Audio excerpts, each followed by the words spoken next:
Have you ever thought if I just keep doing great at work, eventually leadership will notice? A lot of high performing women believe that because most of us were taught that hard work naturally gets rewarded. But in today's workplace, that belief can quietly keep talented women invisible for years. In today's episode, we're talking about the dangerous habit of waiting to be noticed, why visibility is it's going too fast. I think it's the this part needs to be slower, and then I need to raise it up one for the bottom part because it's more spaced out. Okay. Have you ever thought if I just kept doing great work, eventually leadership will notice? A lot of high performing women believe that because most of us were taught that hard work naturally gets rewarded. But in today's workplace, that belief can quietly keep talented women invisible for years. In today's episode, we're talking about the dangerous habit of waiting to be noticed and why visibility is something you have to build intentionally. Ready? Let's go. Welcome to Career Growth for Working Women. If you're feeling tired in a way rest alone won't fix, or successful on paper but unsure what's next, you're not broken. You're not alone. I'm Shannon, a promotion and compensation coach, and this space is about helping women grow their careers with clarity, confidence, and sustainability, not pressure or hustle. Take a breath, settle in, and let's talk about what's really going on beneath the surface. Hello, welcome to the show. I want to start today with something a woman said to me during a coaching conversation that I think captures the experience of so many high performing women. She looked at me and said, I really thought by now someone would have noticed. The moment she said that, I could hear the disappointment underneath the words. Not anger, not resentment, disappointment. The kind that builds slowly over time. Because from her perspective, she had done everything right. She worked hard, stayed dependable, took initiative, helped everyone, delivered results, handled problems without complaining. She was the person people counted on. And underneath all of that effort was this quiet belief. If I just keep proving myself, eventually leadership will recognize my value. A lot of women are carrying that belief without even realizing it. Most of us were raised with some version of this message. Work hard, stay humble, be loyal, keep your head down, and eventually someone notices. That sounds good in theory. The problem is that modern workplaces don't always reward invisible effort. And realizing that can feel deeply painful. I remember her telling me about a moment that shifted something for her emotionally. Someone on her team had just gotten promoted. She congratulated them, smiled, supported them publicly, but internally, she was stunned because in her mind, she had been carrying far more responsibility behind the scenes. She told me, I sat there smiling while this voice in my head kept saying, What am I missing? That question stayed with her for weeks. Not because she wanted to resent the other person, but because she genuinely could not understand why her effort wasn't translating into advancement. And over time, that confusion started turning inward. This is where things get painful for a lot of women. Because when hard work goes unnoticed long enough, women often stop questioning the system and start questioning themselves. Maybe I'm not leadership material. Maybe I'm not strategic enough. Maybe I'm just better behind the scenes. Maybe I'm asking for too much. Those thoughts slowly chip away at confidence. Not all at once, quietly, over time. She told me there were nights she would sit in her car after work replaying conversations in her head, thinking about meetings, thinking about feedback, thinking about whether she was doing enough. From the outside, nobody would have guessed she was struggling internally. She looked successful. She was high performing, reliable, trusted. But internally, she was carrying this growing fear that maybe her career had quietly plateaued. Not because anyone had said that, but because nothing seemed to be changing. That uncertainty becomes incredibly heavy over time. Because when women don't understand why they're being overlooked, their brains naturally start creating explanations. And most of the time, those explanations become personal.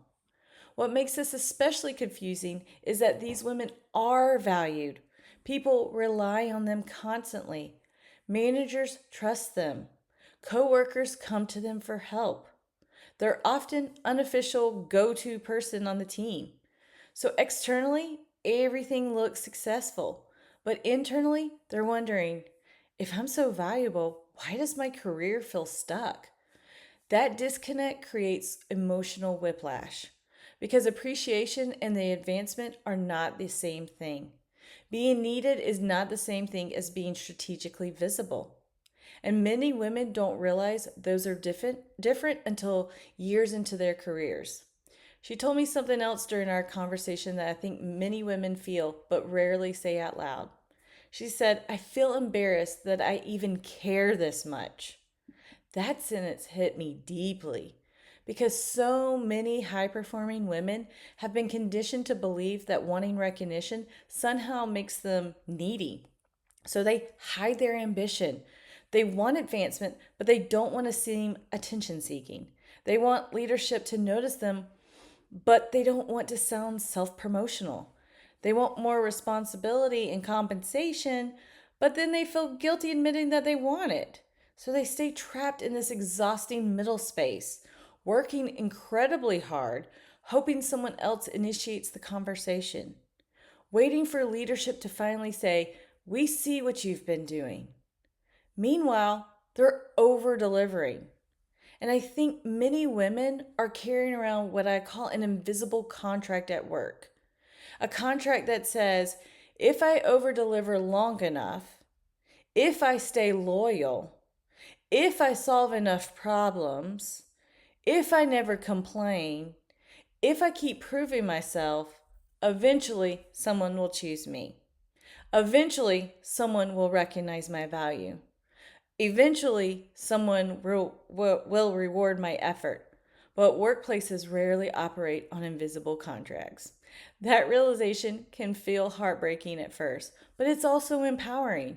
Because once women understand this isn't about their worth, they can stop waiting passively and start positioning themselves strategically. I also think many women confuse loyalty with visibility. They believe if I stay committed long enough, if I say yes, if I keep sacrificing, if I keep showing leadership I'm dependable, then advancement will eventually happen naturally. But loyalty and visibility are not the same. Sometimes the most loyal employees become the most overlooked because they quietly carry so much operational responsibility that leadership starts experiencing them as permanently dependable instead of strategically promotable. That realization stings, especially for women who have spent years trying to prove their value through consistency. This is also where many women begin recognizing just how invisible some of their contributions actually are. Think about how often women solve problems quietly, stay late without mentioning it, carry emotional labor on teams, mentor people unofficially, fix communication breakdowns, hold projects together behind the scenes. Then, when someone compliments them, they say, oh, it was nothing. Or, I just help where I can. Or, it was really a team effort. Meanwhile, they were carrying half the project emotionally and operationally. This shows up in meetings too. Have you ever had a moment where you knew exactly what you wanted to say, but you hesitated? Maybe you thought, I don't want to dominate the conversation. Or, what if this sounds obvious? Or maybe someone else should speak first. So you wait. And 30 seconds later, someone else says the exact same thing you were about to say, except they say it directly, without apologizing for it, without cushioning it. And suddenly, the room treats it like a leadership insight.